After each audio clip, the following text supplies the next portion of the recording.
Conclude कर लेते हैं, जो बातें याद रखनी बता देते हैं, ठीक है। बोलो टॉपिक क्या पढ़ रहे हैं? Structure of sperm. स्पर्म को और क्या बोलते हैं? स्पर्मेटोजोआ। ह्यूमन स्पर्म को सबसे पहले डिस्कवर्ड किया लेवेनहुक ने।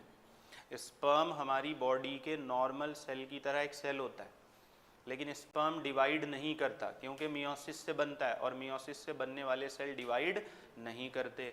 एक स्पर्म को हम 4 पार्ट्स में डिवाइड कर देते हैं। बोलो सबसे पहले पार्ट्स के नाम लिख दिए हमने।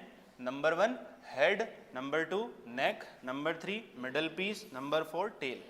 फिर एक एक करके हमने ये पढ़ा कि पार्ट के अंदर क्या क्या कंपोनेंट्स होंगे। बेटा स्पर्म के हेड में 2 कंपोनेंट होंगे, एक cap like structure acrosome. Acrosome present होगा एंटीरियर पार्ट पर। Acrosome is a type of lysosome.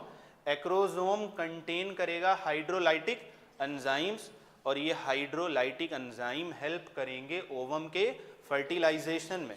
अगर बेटा एक्रोजोम नहीं होगा तो स्पर्म ओवम के साथ फ्यूज नहीं कर पाएगा।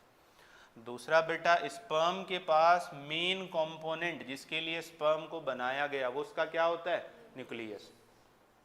न्यूक्लियस का शेप थोड़ा अलग होगा। कैसा होगा? इलोंगेटेड। प्लॉइडी क्या होगी? हैप्लॉइड।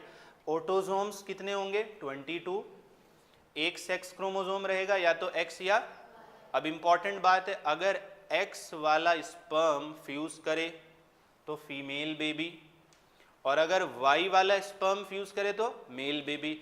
इसलिए हम कहते हैं जो बच्चा पैदा होगा वो लड़का होगा कि लड़की, ये तय करेगा स्पर्म जो कि फादर की बॉडी से निकलता है, ना कि ओवम। तो हम ये बात पढ़ते हैं sex of child determined by father, मतलब लड़का होगा कि लड़की होगी, ये स्पर्म से तय होगा, फादर से तय होगा, ना कि ओवम से या मदर से।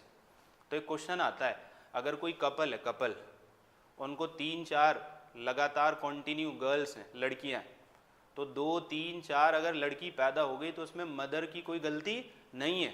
2-3-4 लड़की पैदा होने का मतलब ये कि हर बारी जो स्पर्म फ्यूज कर रहा है वो कौन से वाला है? एक्स वाला। तो उसमें हम मदर को ब्लेम नहीं कर सकते कि इस फीमेल में कोई कमी है इसलिए लड़की पैदा हो रही है बार बार। नहीं, फीमेल की कमी से लड़की पैदा नहीं हो रही है, एक्स वाले स्पर्म के फ्यूज करने से लड़की पैदा हो रही है। क्लियर है बात? चलो फिर बेटा नेक में प्रेजेंट होगा सेंट्रियोल। 2 होंगे, एक प्रॉक्सिमल और एक डिस्टल। प्रॉक्सिमल सेंट्रियोल में 9+0 अरेंजमेंट होगा, डिस्टल सेंट्रियोल में नहीं होगा।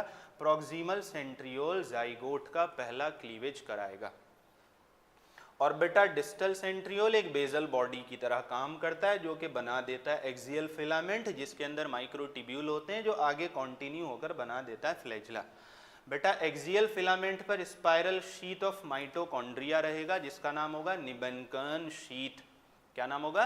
निबेनकन शीथ। और आपको पता है माइटोकॉन्ड्रिया प्रोड्यूस करता है energy in the form of ATP. और बेटा स्पर्म अपने टेल या फ्लैजिला की वजह से क्या पाता है? Motility. Sperm acquire motility due to tail और फ्लैजिला। तो हम कहते हैं स्पर्म के पास फ्लैजिलर मूवमेंट होता है।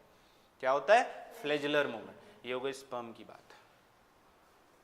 अब एक बात बस आखिरी बता देते हैं, स्पर्म के न्यूक्लियस में 1.1 मीटर का डीएनए होता है। कितना डीएनए होता है? 1.1 मीटर। 1.1 मीटर। बोलिए कोई दिक्कत आप लोगों को? स्पर्म का स्ट्रक्चर बढ़िया से क्लियर हो गया?